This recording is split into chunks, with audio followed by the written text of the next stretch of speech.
ये डिस्कशन है business risk versus financial risk का, या business risk and financial risk का। बिजनेस रिस्क का मतलब ये हुआ, मान लीजिए आप एक स्टील प्लांट लगाए तो प्रोडक्शन फैक्ट्री में प्रॉब्लम हो गई, स्टील का डिमांड कम हो गया, स्टील की प्राइसेस ही घट गई, आपका प्रॉफिट मार्जिन कम बैठने लग गया, आयरन ओर का प्राइसेस बढ़ गया, रॉ मटेरियल की प्राइसेस इंक्रीज हो गई, लेबर अनरेस्ट हो गया, लेबर का रेट पर आवर बढ़ गया। इस तरह का जो रिस्क है that is called business risk, जो आपके सीधे earning before interest and tax पे इंपैक्ट करता है। बिजनेस में मान लीजिए स्ट्राइक हो गई, इस तरह के जितने भी रिस्क हैं दे कम अंडर बिजनेस रिस्क। तो कोई भी बिजनेस कीजिए, बिजनेस रिस्क तो रहेगा ही रहेगा। फिनेंशियल रिस्क क्या हो गया?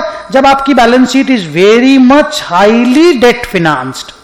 अगर आप बहुत सारा डेट लेकर के रखे हो तो इंटरेस्ट पेमेंट करने का हमेशा रिस्क रहेगा, प्रिंसिपल को रीपे करने का हमेशा रिस्क रहेगा। सो वो वाला जो रिस्क है जो ईबीआईटी के बाद आता है, इंटरेस्ट यू पे आफ्टर ईबीआईटी, जो उसके बाद आता है, that is called financial risk. तो अगर आपका बिजनेस रिस्क बहुत हाई है तो आपको फिनेंशियल रिस्क को, मैं आपको बताता हूं, बहुत हाई आप नहीं रख सकते। दोनों को मैनेज करते हुए आपको चलना पड़ेगा। बिजनेस रिस्क आपका अगर लो है, स्टेबल बिजनेस है, सब कुछ बढ़िया है, तब आप थोड़ा हाई डेट लेकर के भी बैलेंस शीट चला सकते हो। But business risk different type का रिस्क है। फिनेंशियल रिस्क लायबिलिटी साइड का रिस्क है, बैलेंस शीट की लायबिलिटी साइड का, और बिजनेस रिस्क आपकी असेट साइड का रिस्क है कि whether your assets are working properly और not, that is your business risk.